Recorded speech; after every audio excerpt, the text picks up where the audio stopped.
Good morning everyone. तो एक news है रिगार्डिंग टू हिंदी लैंग्वेज, ठीक है। अब इस न्यूज़ में हमको क्या क्या देखना है। एक रिपोर्ट आती है जो हर 5 ईयर की ये रिपोर्ट है, ठीक है। 5 ईयर में रिपोर्ट आती है रिगार्डिंग लैंग्वेज, ऑफिशियल लैंग्वेज के रिगार्डिंग, ठीक है। तो ये इस बार जो रिपोर्ट आई है वो 3 साल में 2 रिपोर्ट आ चुकी है। जनरली जो रिपोर्ट आती है वो 5 साल में एक बार आती है, लेकिन इस बार क्या हुआ है कि रिपोर्ट 3 साल में 2 बार आ गई है।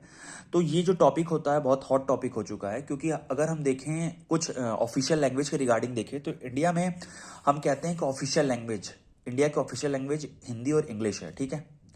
इंडिया की कोई नेशनल लैंग्वेज नहीं है, ओनली ऑफिशियल लैंग्वेज है, मीन्स हिंदी और इंग्लिश है, ठीक है। ये तो कंट्री की है। ऑफिशियल लैंग्वेज मीन्स लोगों को नहीं समझ में आता। ऑफिशियल लैंग्वेज मीन्स कि जो भी ऑफिस पर्पस, ऑफिस वर्क है वो इन दोनों लैंग्वेज में किया जाएगा। मीन्स जो भी पेपर्स आएंगे सेंट्रल गवर्नमेंट के जॉब के लिए, ठीक है, क्योंकि इंडिया की है तो वो इन दोनों लैंग्वेज में होगी, हिंदी और इंग्लिश। इसीलिए आप देखते हो कि जो भी बोर्ड्स के एग्जामिनेशन होते हैं हिंदी और इंग्लिश में आते हैं जनरली, ठीक है। या कोई भी एग्जामिनेशन है सेंट्रल लेवल की तो वो हिंदी और इंग्लिश में आती है, ठीक है। अच्छा, अब ये ऑफिशियल लैंग्वेज का जो है चक्कर वो स्टेट में भी है। हर स्टेट का अपना कुछ ना कुछ ऑफिशियल लैंग्वेज। जैसे हम बात करें यूपी की, तो यूपी की ऑफिशियल लैंग्वेज है हिंदी और उर्दू। अगर वही हम बात करें उत्तराखंड की, तो उत्तराखंड की ऑफिशियल लैंग्वेज है हिंदी और दूसरी है संस्कृत, ठीक है। तो ये कुछ चीजें हैं जो ऑफिशियल लैंग्वेज के रिगार्डिंग है। अब इस न्यूज में क्या है, इस न्यूज में हमें देखना, हमें एक बात हमेशा याद रखनी है कि हमारी कोई नेशनल लैंग्वेज नहीं है। हमारी मदर टंग हिंदी है, लेकिन हमारी कोई नेशनल लैंग्वेज नहीं है। दूसरी एक और बात, हमारा कोई नेशनल गेम नहीं है। जैसे लोग कहते हैं कि hockey as a national game, नहीं, हॉकी नेशनल गेम कंट्री का नहीं है। हॉकी एक गेम है, ठीक है, लेकिन नेशनल गेम नहीं है। अब इस न्यूज में क्या आया है, इस न्यूज में जो रिपोर्ट आई है, ठीक है, उस रिपोर्ट के रिगार्डिंग हम बात करते हैं, ठीक है। तो सबसे पहले इसमें यह बताया गया है कि यहाँ पे एक बात रखी गई है कि इंडिया में जो हिंदूज हैं, ठीक है, वो 79.8% है, मुस्लिम 14.2% है, क्रिश्चियन जो है 2.3% है, सिख है 1.7% एंड अदर्स में 2.0, जिसमें बुद्धिस्ट और जैनिज्म ये 2 लोग रहते हैं, ठीक है। ये पॉपुलेशन सबसे कम अगर देखेंगे तो जैनी है 0.4%। अच्छा, तो ये तो हो गई रिगार्डिंग टू परसेंटेज पॉपुलेशन कैसा है, ठीक है। अब जो रिपोर्ट आई है उस रिपोर्ट के बारे में थोड़ा सा हम देखते हैं, और रिपोर्ट क्या आई है उसके बारे में बाद में डिस्कस करेंगे। पहला रिपोर्ट है, रिपोर्ट कौन सी है, ये रिपोर्ट आती है जिसके एक्स ऑफिशियो जो चेयरमैन होते हैं हमेशा उस प्रेजेंट टाइम में उसका होम मिनिस्टर होता है। तो इस समय हमारी कंट्री के जो होम मिनिस्टर हैं वो इसके क्या है, अमित शाह जी, इसके ex officio chairman. Ex officio chairman means होता है कि अगर जब भी किसी कंट्री का या इंडिया के रिस्पेक्ट में बात करें तो जब भी इंडिया में होम मिनिस्टर होगा तो वो अपने आप ही ऑफिशियल लैंग्वेज का एक्स मतलब कि चेयरमैन हो जाएगा, हेड हो जाएगा, ठीक है। मतलब उसको बनाना नहीं पड़ेगा। होम मिनिस्टर बनते ही वो एक्स ऑफिशियो मेंबर हो जाएगा, मींस उसका मेंबर अपने आप हो जाएगा। क्लियर है। अभी रिपोर्ट आई है 9 सितंबर 2020 को, ठीक है।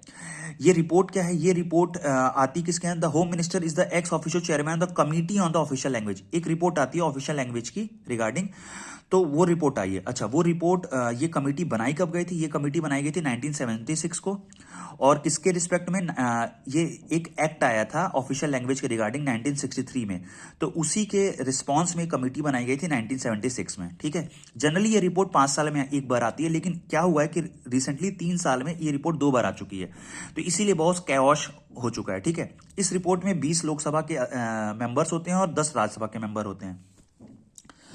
अच्छा, ये तो बात रिगार्डिंग लैंग्वेज के रिगार्डिंग ही हो गई, ठीक है।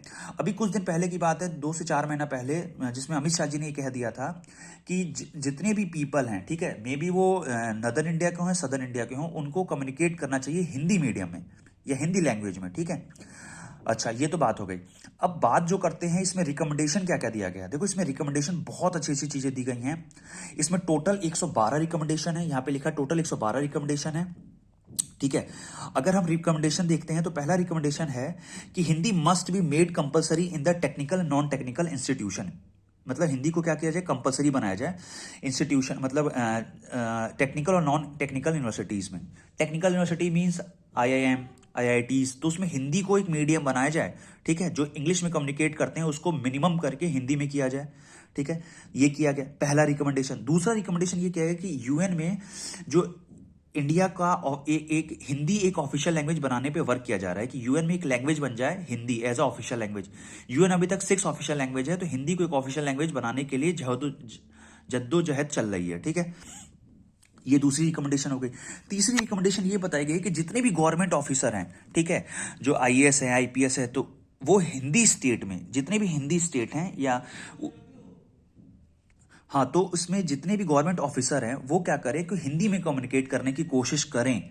अगर वो कम्युनिकेट करने की कोशिश नहीं करते हैं और बहुत ज़्यादा अगर उनको ये लगता है कि हम क्या है कि इंग्लिश में ही कम्युनिकेट करेंगे, तो उनकी एक रिपोर्ट आती है। उस रिपोर्ट में बताया गया है कि एनुअल परफॉर्मेंस रिपोर्ट एक आती है, ठीक है, तो उसमें उनका मार्क कर लिया जाएगा। पूछा जाएगा कि आपने इंग्लिश में कम्युनिकेट क्यों किया। अगर वो उसका पॉजिटिव रीजन नहीं दे पाते हैं तो ये मार्क कर लिया जाएगा उनके एनुअल फाइनेंशियल रिपोर्ट में, ठीक है। अच्छा, चौथा रिकमेंडेशन जो दिया गया वो ये बताया गया है कि मीडियम इंस्ट्रक्शन, जो मीडियम ऑफ इंस्ट्रक्शन होना चाहिए वो आइदर ऑफिशियल लैंग्वेज होना चाहिए या रीजनल लैंग्वेज होना चाहिए। जैसे अगर हम बात करें यूपी की, तो यूपी में जो भी मीडियम इंस्ट्रक्शन होना चाहिए वो इंग्लिश नहीं होना चाहिए, क्योंकि यूपी की ऑफिशियल लैंग्वेज क्या है, हिंदी और उर्दू। तो या तो हिंदी में रखो या किस में रखो, रीजनल लैंग्वेज उर्दू में रख लो, ठीक है। पहले तो ऑफिशियल लैंग्वेज रखो, तो यूपी का ऑफिशियल लैंग्वेज हिंदी और उर्दू दोनों है, उसमें रखो। नहीं तो अगर किसी को हिंदी नहीं आती, उर्दू नहीं आती है, ठीक है, तो यहाँ की रीजनल लैंग्वेज, जो यूपी की रीजनल लैंग्वेज है, खड़ी बोली टाइप की, उसमें रखो। हाँ, यहाँ पे रिकमेंडेशन कई चीज बताई गई, तो जो मैंने बता दिया आपको कि Hindi will be the compulsory medium instruction, केंद्रीय विद्यालय, आईआईटीज, आईआईएम्स, सेंट्रल यूनिवर्सिटीज, ठीक है। अच्छा, अब जैसे इसमें क्वेश्चन पूछा गया है कि Hindi will replace English as the language of examination of government recruitment, तो क्वेश्चन, ठीक है, ये रिकमेंडेशन हो गई दो।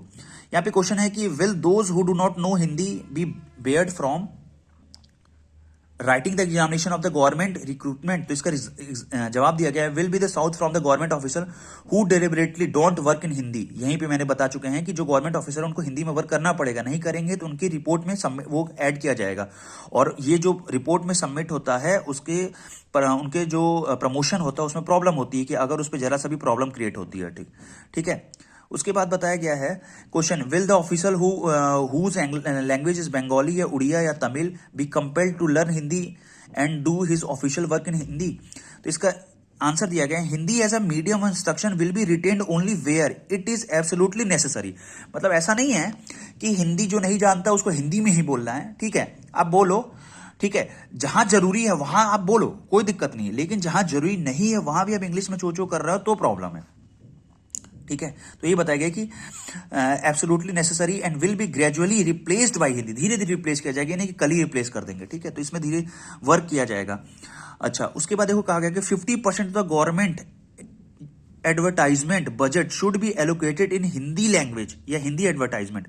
मतलब अगर 100 रुपए खर्च हो रहे हैं एडवर्टाइजमेंट में, तो वो 50 रुपए केवल हिंदी लैंग्वेज या हिंदी एडवर्टाइजमेंट में खर्च हो रहे हैं, और बाकी के 50 जो रुपए हैं वो खर्च हो रहे हैं तमाम तरह की चीजों में, जो इंग्लिश एडवर्टाइजमेंट है, उड़िया एडवर्टाइजमेंट है। तो मतलब अकेले हिंदी 50% रख रहा है और उसका 50% अदर पार्ट अदर लैंग्वेज ले रही है, ठीक है। तो इतना इंपॉर्टेंस दिया गया है। तो अगर हम इसको ब्रीफ में देखें और सुने तो हमने क्या क्या देखा, हमने एक चीज ये देख ली कि पॉपुलेशन वाइज क्या है, 79.8% हिंदूज हैं, मुस्लिम 14.2% है, क्रिश्चियन 2.3%, सिख 1.7% है, फिर बुद्धिस्ट हैं और जैन हैं, तो जिनको मिला के 2% रखा गया है। अच्छा, अब उसके बाद एक रिपोर्ट आती, उस रिपोर्ट के जो एक्स ऑफिशियो चेयरमैन हैं वो ऑनरेबल होम मिनिस्टर जी होते हैं।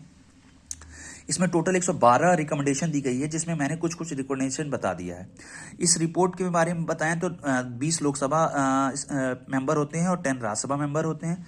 ये कमेटी जो बनी थी 1976 में बनी थी, ठीक है।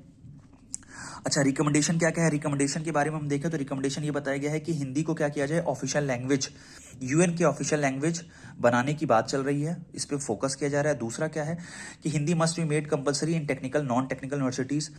जो भी ऐसे एग्जाम है जहां पे हिंदी होती ही नहीं, इंग्लिश होती है, तो वहां को हटा के रिप्लेस करके इंग्लिश हिंदी किया जाए, ठीक है। चौथा रिकमेंडेशन ये दिया गया है कि कई जैसे यूपीएससी के एग्जाम में इंग्लिश एक कंपलसरी सब्जेक्ट होता है, ठीक है। आपको उस एग्जाम नंबर तो नहीं ऐड होते हैं, लेकिन उस एग्जाम में क्या होता है कि उसको क्वालिफाई करना होता है, तो उसको रिप्लेस किया जाए, क्योंकि जब इंग्लिश को हम हटा ही रहे हैं तो उस इंग्लिश के लैंग्वेज का क्या ही मतलब है, ठीक है। और कई तरह के रिकमेंडेशन दिए गए हैं। तो ये है पूरा medium instruction should be either official language या रीजनल लैंग्वेज, तो ये सब कुछ रिकमेंडेशन दिया गया है, ठीक है। तो बहुत इंपॉर्टेंट न्यूज़ थी लैंग्वेज के रिगार्डिंग, कमेटी के रिगार्डिंग, पॉपुलेशन के रिगार्डिंग।